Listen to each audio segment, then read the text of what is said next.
Hello there, welcome to English class. Today I'm going to be teaching you grammatical functions of noun clauses. If you have anyone at home that will be writing WASC or SSC this year or any year that you're watching this video, and if you have to call on the person to come and look at this.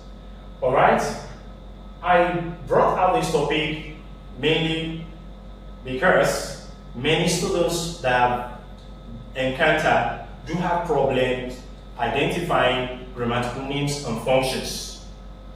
And so today I'm going to be simplifying this topic for the students. Now, when we're talking of noun clauses is the one that seem to have the highest number of functions among all of these grammatical functions. Talking of adjectival clause, it has one. Talking of adverbial clause, it has one function.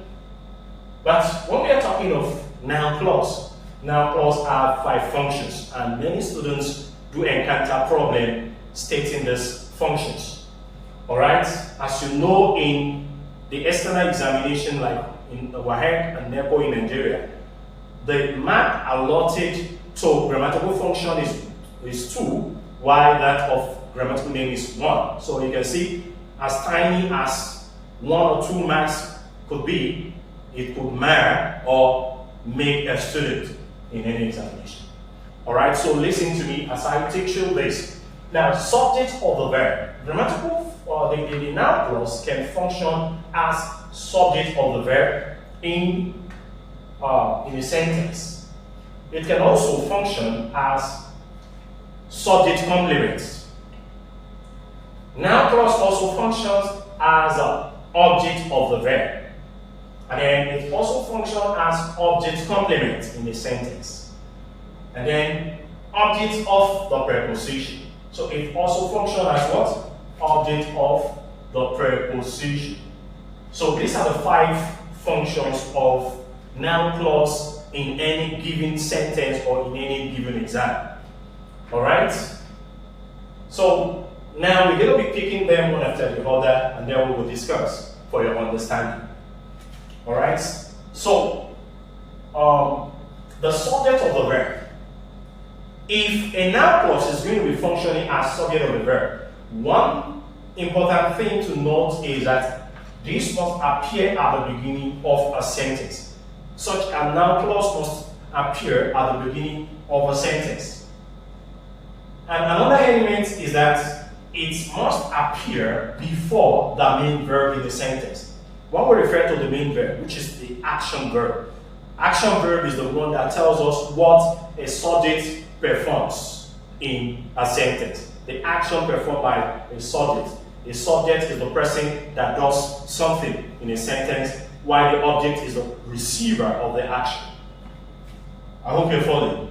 Then, example of a noun clause functioning as subject of a sentence. But before I go into this example and the rest, let's look at this sentence element. There are 5 sentence elements in English. We have vocal, subject, object, subject, verb, object, complement, and adjunct. Subject, verb, object, complement, and adjunct. These are the 5 normal elements of sentence in English. The abnormal one is the SVO, which is subject, verb, object.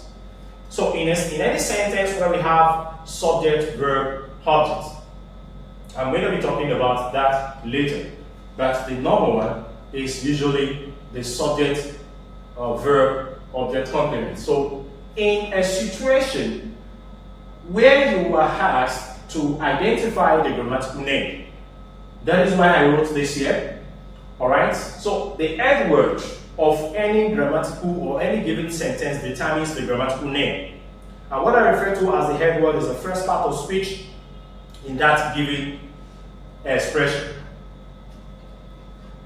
Excuse me. So here we have noun clause. Noun clause The L word that can give you a noun clause in any given expression or sentence are why, what, that, and how. So whenever you see all of this, why, what, that, how, adding a given expression or underlying expression, then it points to a noun clause. I hope that's taken. Alright? So whenever you want to identify an adjective or a relative clause, they're usually introduced with these relative pronouns like whose, which, who, who. So these are the one that introduces an adjectival clause. You can see adverbial clause. Under adverbial clause here, I put a question mark, which is to tell you that if the end word of that given expression or underlying expression is none of this, it's not what, it's not why, it's not that, it's not how, it is not who, it is not whom, it is not whose, it is not which, then it belongs to adverbial. So that is how to simply identify adverbial clause in a sentence. I hope that is understood. So that takes us back to the example of our noun clause serving as subject of a sentence. Now, the example one here is what she said is true. What she said is true. So, if I am to analyze this, the end word, like I told you, is the first part of speech in that given expression. What is said?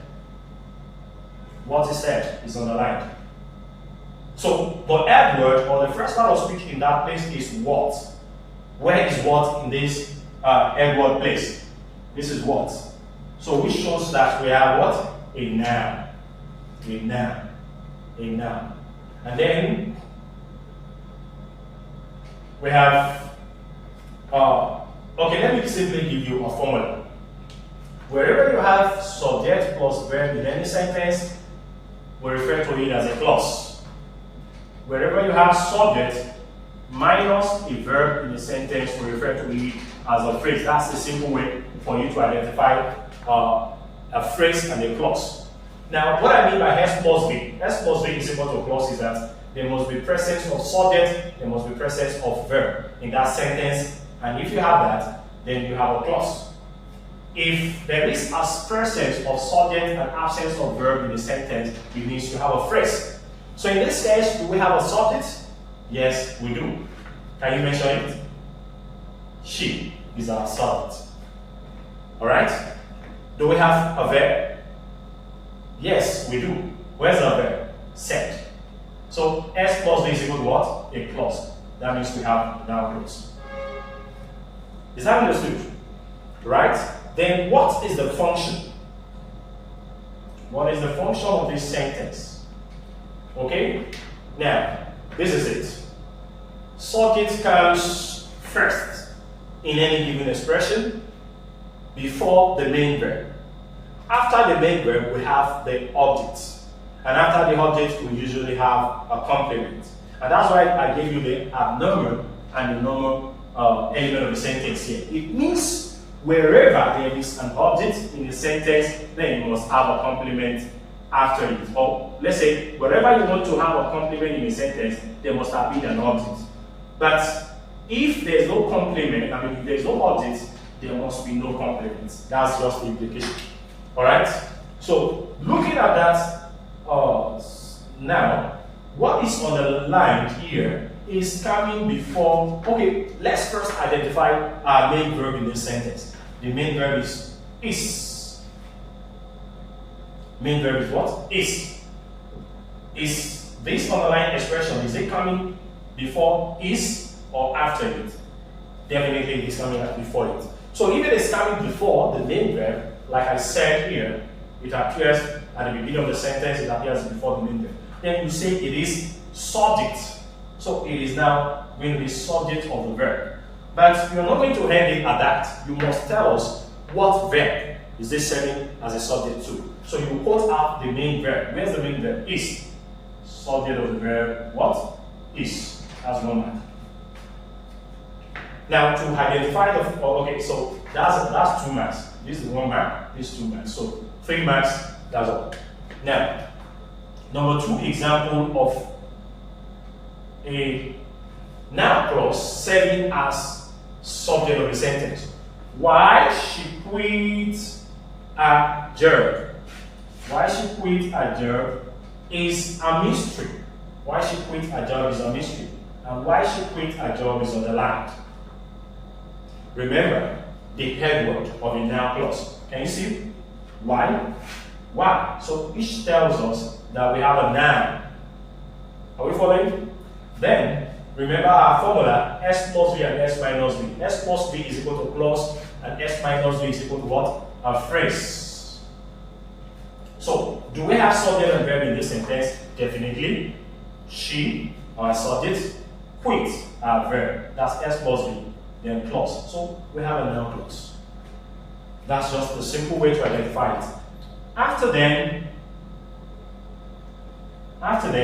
you go to the grammatical function.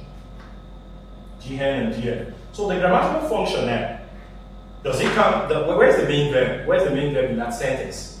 Is still our main verb in this place.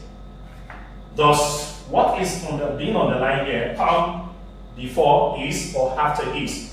Definitely it is after, it is before is. So meaning whatever comes first, whenever a noun clause comes first before the main verb, we refer to it as what? Subject of that main verb. So you say subject of the verb, you quote your verb is. Is that understood? Now that takes us to the third example. What was even more unfortunate was the millions in Amusa's shoes. What was even more unfortunate was the millions in Amusa's shoes. Now let me tell you this. The main verb is usually located outside the underlined or given expression. You don't look for the main verb within. But some people will make the mistake of, oh, this is the grammatical name. They will get it right and they will be looking for the verb. Like something like this. You'll be looking for the verb within the given expression. No. You only identify the grammatical name within that given or underlined expression. But when you are getting the function, you must look outside it. That's very key. Now, so what's the grammatical name here? We have the N word, which is what. What falls into this category? And then we say it is what? A noun. So we now look at our formula S plus V. What can serve as a subject, and then plus what? V, which is was. Was is a verb. Was is a verb. So in this case, S plus V is equal to what? A clause. So noun clause. Now this is getting clearer. Alright? So when you are done with that, you move to the grammatical function. Does this underlined expression, does it come after a main verb or does it come before a main verb? Where's our main verb in this sentence? We can locate the main verb, remember, outside the underlined expression. Can we see any main verb? Yes, there's a verb here. Was is our main verb. So we say subject of the verb was. Subject of the verb was. I hope that is understood. So let's go on. Alright, so I have number 2. Subject of the complement or subject complement. Subject complement. Wherever you're going to be having a noun clause functioning as subject complement, the main verb in the sentence must be an auxiliary verb. If it is an action verb is the one that tells us what a subject does or the action performed by the subject in a sentence. Then, but when we say auxiliary verb comes as an helping verb, helping the main verb. So we must have a main verb and then we have auxiliary. So if it is if there's an auxiliary and then that is coming after it, then we refer to it as a subject complement. So number 2 key point to identify a noun clause as subject of complement is that the noun clause itself must appear immediately after the auxiliary verb. So whenever you can see an auxiliary verb, the only problem you can have is not knowing what an auxiliary verb is. And I've told you that an auxiliary verb is an helping verb, while the action verb is the main verb. Alright, so the noun clause itself must appear immediately after the auxiliary verb. Okay? Now, we have an example here. The good news is that he passed his exams. The good news is that he passed his exams. Now, in this case, we have good news serving as subject of the sentence. The main verb in that place, which is the auxiliary, is. Then, what is being underlined is this, that he passed his exam. That he passed his exams. That is an indicator, like what I showed you in that place of a noun clause, the head word of a noun clause. So we say now. Do we have subject and verb? Yes, is, he, our subject, and past, our verb. S plus B is equal to what? A clause. So we have a noun clause. That's the grammatical name. Then for the grammatical function, you will look at it whether it comes before the main verb or it comes after the main verb. If it comes after the main verb, remember it will be an object in a normal sentence element. But like I told you the abnormal one, if there is no object in a sentence, or you cannot have, if there is no object, you can only have complements in an abnormal situation this way. So don't let me confuse you. Okay, now what I want to say in this place is this. An object is a person, or thing, or an object. An object is a person, or a thing, okay, which is going to be a noun. But in this case, what is being underlined here is a complement of the sentence. How is it a complement? Because we have the stated thing here is that the verb in the sentence must be an auxiliary, and we have an auxiliary here. So whatever comes after the auxiliary is termed what? Is termed a complement. But if we have an active verb here, like give, go, read, then you can have whatever comes after it will be an object. But in the case that we don't have an active verb here, we have only an auxiliary verb. So complement is going to be what comes after it. So what is it complementing? You can so what is it complementing? The good news is. So that he passed his exam is a complement to what? To good news. That he passed his exam is referring to what? Good news. The good news is that, what's the good news? That he passed his exam. So what the good news is complementing is what? The subject. Because there's no object in that place. Alright? The third one, object of the verb. In an object of the verb, if you want to identify a noun clause as object of the verb, the main verb must be an action verb. It must be an action verb. And I've told you what an action verb is. An action verb tells us what the subject does in a sentence. The main verb must be an action verb. Then the noun clause itself must appear immediately after the action. So when you have an action, which is the main verb, then whatever comes immediately after it, if it appears to be a noun, then it is going to be an object.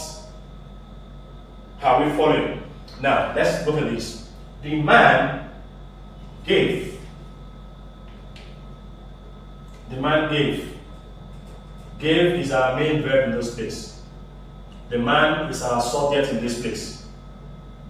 Then, what is being underlined is this.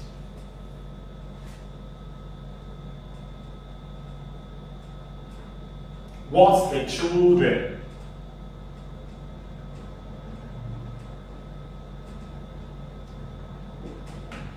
Okay? The man gave what the children demanded. The man gave what the children demanded. Now, what is an head word, or the first part of speech in this place, which is falling in the category of what I gave you the other time, which is a noun. Then, in that sentence, we have a verb. Children is serving as our subject, plus we have a verb, demanded. So in this case, S plus V, subject plus verb is equal to what? A plus. We have a noun clause. That's the grammatical name. Then looking at the function, we have the subject already, and we have a verb.